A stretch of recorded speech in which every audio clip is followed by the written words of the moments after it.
सहारनपुर में एक बार फिर से कथित रूप से एक युवती को बहला फुसलाकर जबरन उसका धर्म परिवर्तन करवाने का जो है वो मामला सामने आया है और साथ ही साथ जबरन उससे निकाह की धमकी भी जो है वो युवक के द्वारा दी जा रही है। पहले बताया जा रहा है युवक का नाम विशाल था, लेकिन जब लोगों के द्वारा जांच की गई तो लड़के का नाम जो है वो कुछ और ही निकल कर आया है। तो परिवार के लोग यहाँ पर आए हैं कुछ सामाजिक संगठनों के साथ मिलकर, ताकि आरोपी के खिलाफ गिरफ्तारी की कार्रवाई हो और मुकदमा उसके ऊपर लिखा जाए।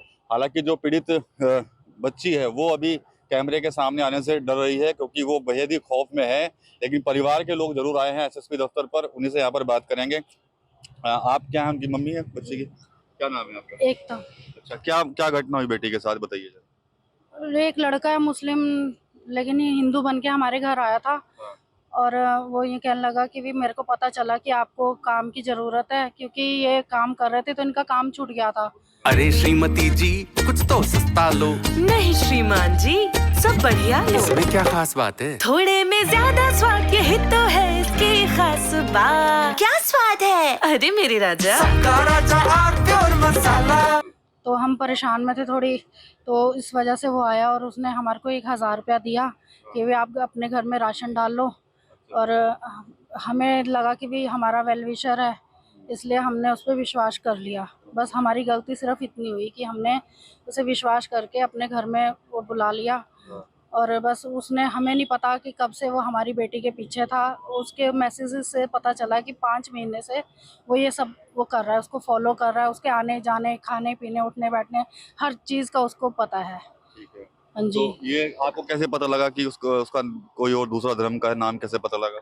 सर, इसके जहाँ पर ये ऑफिस में काम करती है, उसमें लोन डिपार्टमेंट में, वहाँ पर इसकी कॉल आई है, तो वहाँ से हमें पता चला। उन्होंने हमें वहाँ बुला के तो हमें बताया कि भी ऐसे ऐसे बात है, आप इसे हल्के में मत लीजिए। ये इसका जो मैटर है वो सही नहीं है। इसका इशू जो है वो लड़की को बदनाम करने का है। अच्छा, और नाम क्या बताया उसका? उसने अपना नाम, जब नाम हमारे क्या घर आया था तब विशाल नाम बताया था सर जी उसने। अच्छा। और हमें कह रहा कि मैं पंजाबी हूँ। फिर 1-2 बार काम के लिए इनको, मेरे हस्बैंड को और मेरी बेटी को अपने साथ भी लेके गया काम के लिए। और वहाँ पर उसने ये बताया कि मैंने आपसे एक झूठ बोला है। इन्होंने बोला कि आपने क्या झूठ बोला है? उन्होंने कहा कि मैं हिंदू नहीं हूँ, मैं मुस्लिम हूँ। तो इन्होंने कहा कि तूने हमारे साथ ऐसे क्यों करा? तो वो कहने लगा कि भी मेरे को डर था कि कहीं आप मुस्लिम सुन के आप मेरी हेल्प लो ना लो। तो अब हम परेशानी में थे, इसलिए हमने बिना सोचे समझे उससे हेल्प ले ली। और अब वो उसका गलत वो फ़ायदा उठा रहा है। किस तरह से क्या करके आ रहा है? वो बेटी को कैसे तंग कर रहा है? मैसेजेस कर रहा है उसको, वैसे कुछ नहीं है, बस धमकियाँ दे रहा है। मैसेज कर रहा है उसको कि मेरे साथ शादी कर लो और मैं तुम्हारे को बहुत वो करूँगा, तुम्हारे पापा का काम लगवा दूँगा और सारे परिवार को मैं देख लूँगा। आप बस तुम मेरे साथ आ जाओ। और 2-2 बजे रात को उसको मैसेज कर रहा है, लेकिन मेरी लड़की ने कोई रिस्पॉन्स नहीं दिया उसको। कोई उसका मैसेज का जवाब नहीं दिया, कोई कुछ नहीं दिया। ठीक है, लड़के के पिता भी हैं, उनसे बात कर लेते हैं। क्या कुछ चाहते हैं और क्या कुछ आपने जब अधिकारियों से मिले हैं तो क्या आश्वासन मिला? उन्होंने रिपोर्ट आगे भेज दी है बड़े थाने में और कहा है कि आप चिंता न करो, लड़की को कुछ नहीं होगा और आप लोग भी सेफ रहोगे। बाकी बस ये चाहता हूँ कि बस वो इसका पीछा छोड़ दे और हमें अपने जीवन में हमें सही सलामत रहने दे बस। अच्छा। क्योंकि वो गलत धमकियाँ दे रहा है कि मैं ऐसे कर दूंगा, मैं सबको ख़त्म कर दूंगा, तो मेरे साथ अगर नहीं आई तो बस इस चीज़ का थोड़ा सा वो उसे कर दे। वे बता रहे हैं बेटी डरी हुई है काफी। आप बहुत ज़्यादा डरी हुई है वो, बहुत ज़्यादा काम पे भी जाने से वो हो रही है कि उसे हिम्मत दे के काम पे भेजा है। ऑफिस वाले भी उसके साथ हैं, ऑफिस वालों ने भी कहा है कि हम तेरे साथ हैं, टेंशन ना ले। बेचारे ऑफिस वाले इतने अच्छे हैं, खुद घर से लेने आते हैं, खुद घर छोड़ने आते हैं, सिर्फ उसी के डर की वजह से। वरना पहले अकेली आती थी, अकेली जाती थी, कोई दिक्कत नहीं। किस चीज में जॉब करती है बेटी? वो लोन डिपार्टमेंट में है। वो भी वही जॉब करता रहा? नहीं, जो वो वहाँ जॉब नहीं करता, वो हमारे घर के आसपास ही कहीं रहता है। उसने तो सिर्फ एक ऑफर दी थी, उसने जहाँ के लिए ऑफर दी थी वहाँ के लिए मेरी बेटी ने मना कर दिया था कि मैं यहाँ जॉब नहीं करूँगी, मुझे यहाँ जगह सही नहीं लगी। ठीक है। विजयकांत चौहान भी है, अक्सर कई इस तरह के मामलों को लेकर वो सुर्खियों में भी रहते हैं, कई प्रकरण उन्होंने उठाए, उनसे बात कर लेते हैं। क्या है कुछ माजरा पूरा आप लोगों ने जब मिले तो बताइए। परिवार के लोग बड़े घबराए हुए हैं, पूरी बात बता नहीं पा रहे हैं। वो लगातार इन पे जबरन निकाह का दबाव बना रहा है, जान से मारने की धमकी दे रहा है। इस तरह के मैसेज रात के 2-2 बजे लिख रहा है।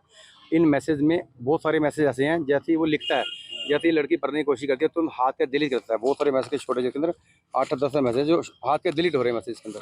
ये सारे स्क्रीन छोड़ हैं। हमने चौकी मलीपुर में तहरीर दी थी, इसके खिलाफ कार्रवाई कर रही है। हमसे बात करने से पहले इन्हें नहीं पता था कि वो लड़का मुस्लिम है, कुछ हमें नहीं बताया इन्हें। तो वो लड़का विशाल बन के इनके संपर्क में था, तो मैंने चौकी इंचार्ज से बात करी, फ़ोन भी किया उन्हें। उसी वहाँ मर्डर हो गए थे, वो कार्रवाई नहीं कर पाए, तो तहरीर भी दे के आए वहाँ पे। उन्होंने परसों रात बताया कि मैंने उसे फ़ोन कर दिया है, अब वो दोबारा कभी इन्हें फ़ोन नहीं करेगा, फलाना मिलाना। मैं कहा हमारा मकसद है, अभी तक भी उन्हें ये नहीं पता कि उसका असली नाम क्या है, उसकी पहचान क्या है, वो कहाँ रहता है, उसका आधार कार्ड है। हमारी मुख्य मांग है कि पुलिस चौकी को हमने तहरीर दी है। इस तरह की और कई लड़कियों के साथ इस तरह की घटना वो कर चुका है और पूरे गाँव में बदनाम है वो, और वो नशेली है, पता नहीं क्या, ये पुलिस बता रही है। कार्रवाई नहीं की अभी तक उसके खिलाफ। अब हमारी मांग है उसके जो इस नंबर की, ये उसका मोबाइल नंबर है, इस नंबर से वो करता रहा है। ऐसे कई मोबाइल नंबर उसके पास हैं। वो कई और लड़कियों को भी वो शिकार बनाने का प्रयास कर चुका है। उसके इस नंबर की जांच हो, इस नंबर से उसकी असली पहचान, उसका आधार कार्ड की फ़ोटो ओपन हो, उस आधार पे ये जो हरकत की है उसके खिलाफ कठोर कानूनी कार्रवाई हो। और हमें लगता है ये शांगुर जैसा कोई गिरोह शारमूर में काम कर रहा है, जो ऐसे हिंदू पीड़ित परिवार है, मजबूर परिवार है, उनको ढूंढता। जैसे पहले 5 महीने पहले से इनकी लड़की को वॉच कर रहा था वो, इनके संपर्क में 1 महीना पहले आया वो, संपर्क में 1 महीना पहले आया, लेकिन वॉच 5 महीने तक कर रहा था। 5 महीने पूरा इनका सर्च किया, पूरी इसने इनकी मॉनिटरिंग करी, कब इन्हें किस प्रकार कैसे डील करना है। ऐसा एक पूरा गिरोह का शारमूर में काम कर रहा है, पूरे देश में काम कर रहा है। इस गिरोह के ऊपर जब तक मृत्युदंड की सजा का प्रावधान नहीं होगा, तब तक ये लव जहाद के मैटर रुकने का नहीं। ये लव जहाद से भी बड़ा भयंकर मैटर है।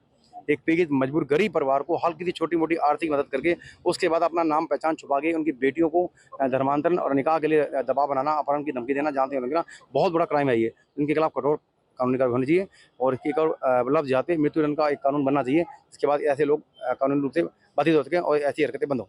ठीक है, तो ये परिवार है यहाँ पर जो कहीं ना कहीं आरोप लगा रहा है युवक के ऊपर। साफ तौर पर कह रहे हैं कि युवक ने पहले अपना नाम जो है वो विशाल बताया और जो परिवार की कुछ मजबूरियां थी, उन मजबूरियों का कहीं ना कहीं उसने फायदा उठाया और जो बच्ची है उसको अपने झांसे में लिया। लेकिन अब उस बच्ची को वो जबरन जो है वो उसको शादी करना चाहता है। परिवार वालों ने जब जांच की तो उस युवक का जो नाम है वो विशाल नहीं बल्कि रिहान निकलकर सामने आया। पीड़ित परिवार जो है वो सहारनपुर पुलिस के अधिकारियों से मिला है और कहीं ना कहीं कार्रवाई की मांग जो है वो की है इनकी तरफ से की गई है।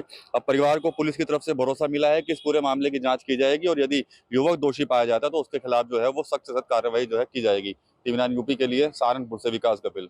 कुछ तो सस्ता लो, सब बढ़िया लो, इसमें क्या खास बात है? थोड़े में ज्यादा स्वाद, यही तो है इसकी खास बात। मसाला